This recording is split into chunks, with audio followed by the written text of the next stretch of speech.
Good morning and welcome to the new edition of Dr. Lamba's Awakening Call. This month, the month of November, two countries separated by thousands of kilometers saw elections, and both was supposed to be a game changer. Maybe later on they'll call November the month of elections. In both, there was fear of chaos, but it didn't happen in one. One was marked by a clear democratic expression, the other was marked by fraud, chicanery, and systemic failure. Coronavirus mismanagement was a major issue, and with just a few voting shift here and there, some alignment on identity based demographics could have changed the results of both the elections. Donald Trump expanded his support base among the blacks and Latinos, and even one third of the Muslims voted for him. And it was seen that the US election was internationally consequential. But I have no interest today in discussing that. We have discussed that often.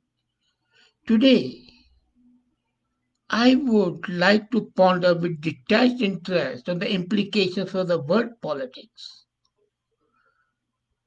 and its impact. But then, more important is that these two countries, which profess to be the largest and the greatest democracies of the world, have shown a marked difference. One has been marked, as I said earlier, by age old method, outmoded method, no coherence. The other has been marked by efficiency, marked by systematic dedication without any partisan interest. When I said the two elections, the one, of course, you have understood I was referring to the US presidential election, and the other was an election in a presumably backward area of India, Bihar, which economically may be backward, but politically is one of the most volatile provinces of India.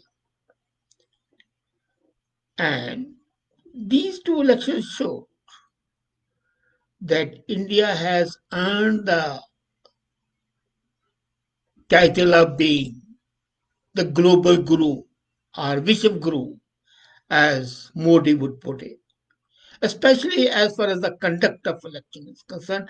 And we have seen that since 1947, when India became independent, the election commissions have been absolutely professional, and there has never been a nari of protest against the conduct of elections. There have been cases of booth capturing, there have been cases of fraud, undeniable, but no systemic failure. There have been charges against the electronic voting machines, and incidentally, India is a pioneer in electronic voting. But the world's biggest democracy has run elections in the most backward populous province of India successfully and in a better way. And corona, despite the fact that the coronavirus should have impacted the elections, it did not. India has shown that it has the world's most efficient, effective, and credible election machinery. That goes without saying. And this machinery, the Election Commission of India, has done an excellent job of organizing and conducting elections, counting votes, and certifying results, unlike in USA, where voting started a couple of months back and certification would still take about a couple of weeks. Is it shameful? Yes, it is. It is hard to imagine conditions more challenging and inauspicious than we saw in Bihar. Mass poverty, illiteracy, primitive infrastructure, and yet here we are. Bihar's narrow verdict that returned the incumbent premier,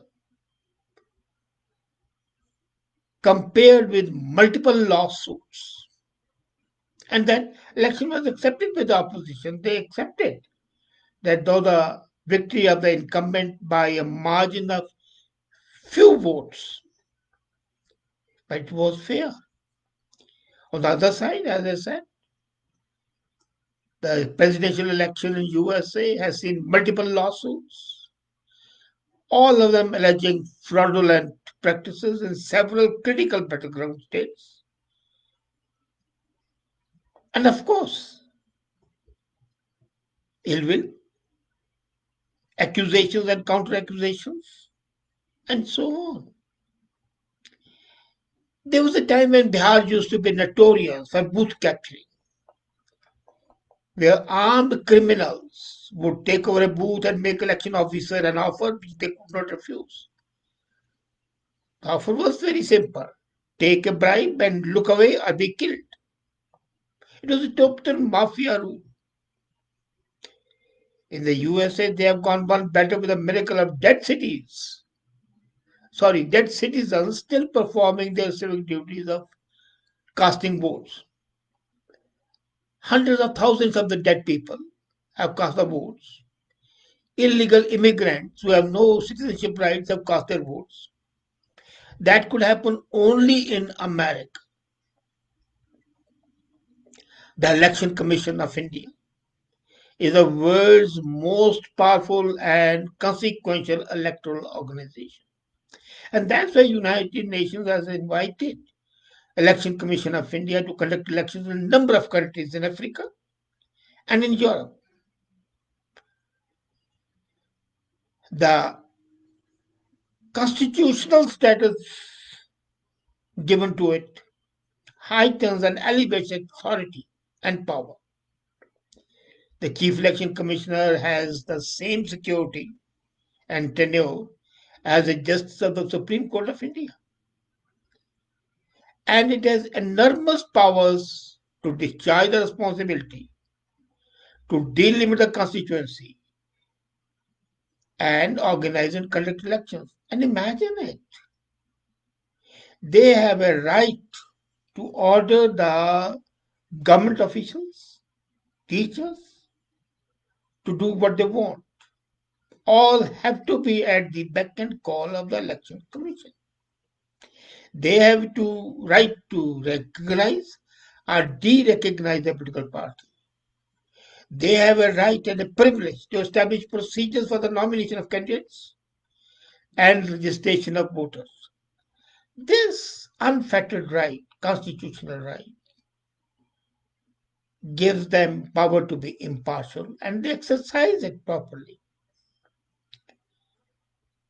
Democracies around the world were equally confounded in both elections. It was a Hobson's choice to conduct elections in this time or to defer them at an uncertain future and conduct them because of the raging coronavirus, which is afflicting hundreds and thousands and the millions of the people. A few nations deferred. They had the elections due, while others like USA, South Korea, and Bihar in India, now next would be Bengal, they went ahead. On November 25, the Chief Election Commissioner announced the election schedule and proclaimed that this was a leap of faith and not a leap in the dark. They were aware of the issues, problems that could face. Now imagine, look at the numbers. There was more than 73 million electors.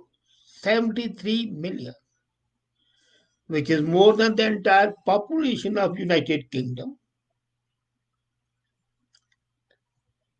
And this has a legacy, the state, of, as I said earlier, of the criminal mafias overtaking the elections in the early 50s and the 60s. So a constellation of factors forced it into leadership crisis. A niggling doubt was there in India. Would voters become shy and refuse to turn to the election booths? And the global experts, these watchdogs, democracy watchdog and others, they were all agog thinking, well, India is going to prove itself as a failure. And they were saying that there'll be no low turnout, maybe 10% would come. But a mammoth exercise followed. Consultation with the political process, parties, government machinery, and the other stakeholders was put in motion. Detailed instructions were issued and people were told about the safety and the health protocols. Can you believe the results were astounding? The uneducated people of Bihar belied all expectations of the so-called international observers. The numbers of the people voting was higher than it had been 5 years before. More than 57% people exercised their franchise in a three-phase poll. It was the expression of unwavering faith in democracy. Equally, it was a testimony to the abiding trust in the election commission, as opposed to no faith in the election process in USA. A few things stand out from this massive exercise which deserve special mention. First, and this is a lesson for USA and a lesson for other countries. In a state with the highest population density, voters, even the remote rural areas, demonstrated resolve and discipline and observed law and order. They queued up, keeping social distancing. And cases were registered when there were some cases of violating social distance. Second, the messaging of safe protocol resonated with the masses. And people who ordinarily don't wear masks were wearing masks. The Biharis have a traditional gamcha, a piece of cloth, which they were wrapping around their head. Gloves were embedded in the election process. Third, even when afforded a choice to vote in the postal ballot, an overwhelming majority of the aged and infirm prefer to come to the polling station and vote, so that the possibility of postal fraud was avoided. The much maligned voting machines won over the paper ballot. Fourth, the entire administration machinery of the state, which willy-nilly gets involved in election one way or the other, worked as a team towards a common goal. And that was something which nobody could believe. So, Bihar delivered 700,000 polling officers, the kits were delivered, safety kits. Police and the excise officials stepped up bigger. Preeminent role of superintendents, direction and control was exercised by the election commission. And they could see that the election commission has embraced the technology on a much larger scale than even USA can ever dream of. Is it not a lesson to USA? And even to Canada, as a matter of fact. The entire cycle of voting, right from registration to counting, was an integrated digital framework. Candidates and the political parties secure permissions online and file nominations digitally. People with disabilities voluntarily make requests for wheelchairs and special assistance. Electronically transmitted postal ballots for the people serving in the army in far off places and the diplomatic mission. A crowdsourcing of time stamped photos and video alerts. These were something unthinkable, and they are unthinkable even in Canada.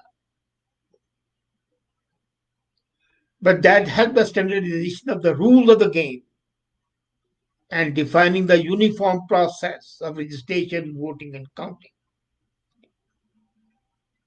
There have been trenching critics that in pandemics, by their very nature, take time to abate. Yes. But people did not wait for the vaccine to cast their vote.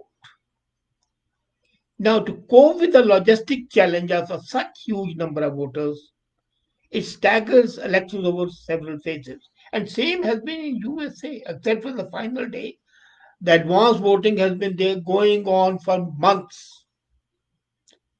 So, but then the counting of the vote was done on one day, not the way it is done in USA.